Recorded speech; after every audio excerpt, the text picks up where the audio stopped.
Assalamualaikum warahmatullahi wabarakatuh. Saya Rafia Budi Satyani dari kelas 12 IPS 3. Saya ingin menjelaskan tentang penegakan hukum lingkungan. Undang-Undang Nomor 32 Tahun 2009, Perlindungan dan Pengolahan Lingkungan Hidup. Sebagaimana diatur dalam Undang-Undang Nomor 32 Tahun 2009, Perlindungan dan Pengolahan Lingkungan Hidup adalah upaya sistematik yang terpadu yang dilakukan untuk melestarikan fungsi lingkungan hidup dan mencegah terjadinya pencemaran dan atau kerusakan lingkungan hidup yang meliputi perencanaan, pemanfaatan, pengendalian, pemeliharaan, pengawasan, dan penegakan hukum. UU LH menjadikan ketentuan khusus karena ketentuan pidana juga diatur di dalamnya. Tindak pidana lingkungan yang dilakukan oleh pelaku tindak pidana lingkungan nantinya juga akan dikenai hukum pidana yang telah diatur di dalam UU LH sebagaimana telah diatur di bab 15 Undang-Undang Nomor 32 Tahun 2009.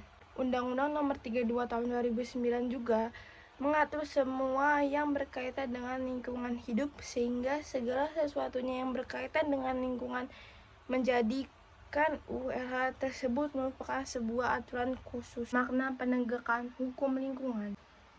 Menurut Andi Hamzah, penegakan hukum dalam bahasa Inggris yaitu law enforcement dan bahasa Belanda disebut rechtshandhaving.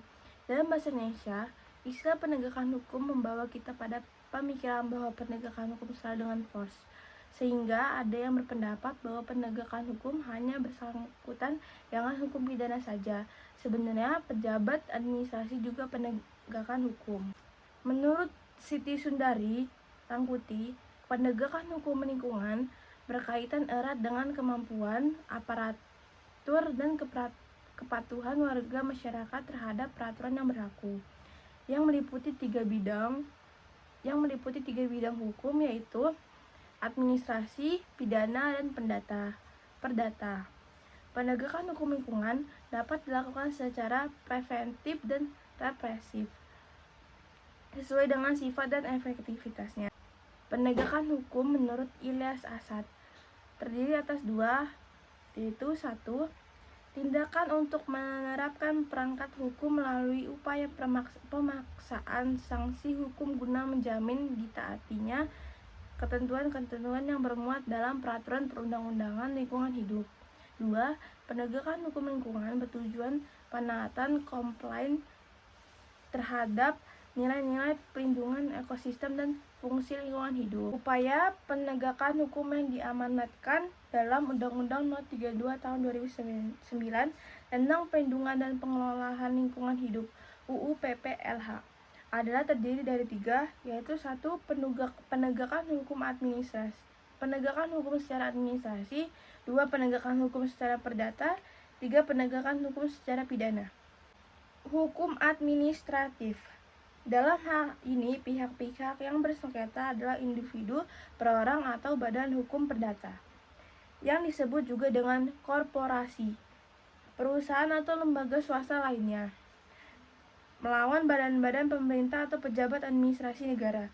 Sedangkan yang menjadi objek sengketa adalah KTUN yang dikeluarkan oleh badan atau pejabat TUN, yakni penempatan tertulis yang berisikan tindakan hukum yang bersifat konkret, individual, dan final yang menimbulkan akibat. Kelebihan penegakan hukum lingkungan administrasi dibanding dengan penegakan hukum lainnya, perdata dan pidana. Satu, penegakan hukum administrasi di bidang lingkungan hidup dapat dioptimalkan sebagai perangkat pencegahan preventif. Dua, penegakan hukum administrasi yang bersifat pencegahan dapat lebih efisien dari sudut pembiayaannya dibanding penegakan hukum pidana dan perdata.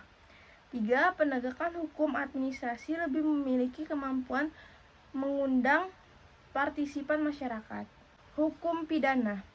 Sengketa hukum pidana lingkungan adalah bersifat imperatif. Artinya, tiada pilihan peradilan lain yang menyelesaikan perkara pidana lingkungan. Tidak ada lain kecuali hanya peradilan umum, yakni peradilan negara. Adapun yang menjadi pihak korban dalam perkara pidana lingkungan bisa terdiri dari perorangan, individu, badan hukum perdata, atau perusahaan maupun negara.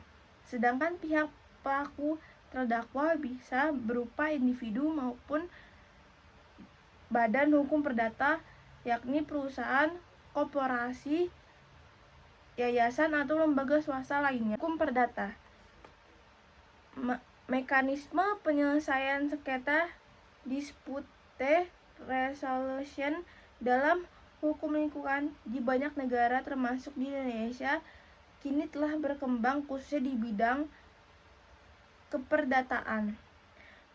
Perkembangan dimaksud di sini ialah bahwa penyelesaian sengketa tidak lagi hanya ditangani oleh lembaga-lembaga konvensional yang dituju oleh pemerintah seperti pengadilan dan semacamnya. Di luar pengadilan, kecenderungan demikian telah mengaruh kepada sebuah sistem extrajudicial settlement, dan perkembangan demikian telah semakin melembaga sebagai kebutuhan yang tidak dapat diletakkan. Dengan demikian, dalam penyelesaian sengketa telah tumbuh sebagai sistem dan model, bukan saja hanya melakukan pengadilan, tetapi juga luar pengadilan.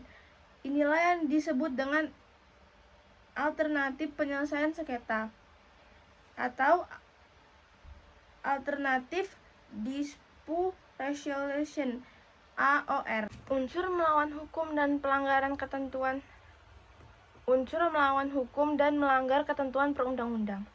Perkembangan hukum lingkungan modern di Indonesia lahir sejak diundangkannya Undang-Undang Nomor 4 Tahun 1982 tentang ketentuan-ketentuan pengelolaan, disingkat dengan sebutan UU LH 1982. UU LH 1982 pada tanggal 19 September 1997 diganti oleh Undang-Undang Nomor 32 Tahun 1997 dan kemudian Undang-Undang Nomor 23 Tahun 1997 UULH 1997 juga dinyatakan tidak berlaku oleh Undang-Undang Nomor 32 Tahun 2009 tentang pelindungan dan pengelolaan lingkungan hidup, disingkat dengan UU PPLH. UU PPLH 2009 menjadi sumber formal utama hukum lingkungan di Indonesia. Selain memuat ketentuan-ketentuan hukum dan instrumen-instrumen hukum seperti yang dikandung dalam undang-undang sebelumnya, yaitu instrumen-instrumen hukum baru, beberapa norma hukum baru yang penting adalah tentang perlindungan hukum atas setiap orang yang memperjuangkan hak lingkungan hidup, kewenangan penjabat, penyidik, pegawai negara sipil, dan pencipta delik material baru. Delik material. Delik yang rumusannya memberikan ancaman pidana terhadap perbuatan yang telah menimbulkan akibat dari perbuatan. Ada hubungan kausalitas antara perbuatan dan akibat dari perbuatan. Delik material dalam ketentuan Undang-Undang Nomor 32 Tahun 2009 tentang perlindungan dan pengelolaan lingkungan hidup terhadap pasal 98 dan pasal 99, yaitu setiap orang yang dengan sengaja atau kelalaiannya melakukan satu perbuatan yang mengakibatkan dilampauinya baku mutu udara ambien, baku mutu air laut, atau kriteria baku kerusakan lingkungan hidup. 2. Perbuatan yang mengakibatkan dilampauinya baku mutu udara ambien, baku mutu air laut, atau kriteria baku merusak lingkungan hidup dan mengakibatkan orang luka dan atau bahaya kesehatan manusia. 3. Perbuatan yang mengakibatkan dilampauinya baku mutu udara ambien, baku mutu air. Delik formal. Delik yang rumusannya memberikan ancaman pidana terhadap perbuatan yang dilarang tanpa memandang akibat dari perbuatannya. Delik formal ini terdapat dalam UU PLH pasal 100 ayat 1, pasal 101, pasal 102, pasal 103, pasal 104, pasal 105, pasal 106, dan pasal 107. Aparat penegakan hukum lingkungan. Penegakan hukum administrasi. Pemerintah pusat 1. Menetapkan norma standar prosedur dan kriteria LH. 2. Melakukan pembinaan dan pengawasan ketentuan LH. 3. Melakukan penegakan lapis kedua dalam keadaan tertentu. Pemerintah daerah. 1. Melaksanakan pengawasan dan penegakan hukum lingkungan. 2. Menjatuhkan sanksi administratif terhadap pelanggaran hukum lingkungan. Aparat yang terlibat di dalam penegakan hukum pidana yaitu kepolisian, PPNS, LH, kejaksaan, dan hakim. Aparat yang terlibat dalam penegakan hukum perdata yaitu pemerintahan pusat atau daerah, masyarakat umum, dan organisasi lingkungan hidup. Kali ini saya akan membahas tentang dapat dihukumnya Badan Hukum Lingkungan. Dalam bab 9 Undang-Undang Nomor 32 Tahun 1997 tentang pengelolaan lingkungan hidup, Undang-Undang Nomor 23 Tahun 1997 telah diatur sanksi pidana penjara dan denda terhadap badan hukum yang melakukan pencemaran. Selanjutnya, pada pasal 46 Undang-Undang Nomor 23 Tahun 1997 dinyatakan bila badan hukum terbukti melakukan tindak pidana, maka sanksinya dilanjutkan selain terhadap badan hukum juga terhadap mereka yang memberi perintah atau yang menjadi pemimpin dalam perbuatan tersebut. Sekian dari saya. Wassalamualaikum warahmatullahi wabarakatuh.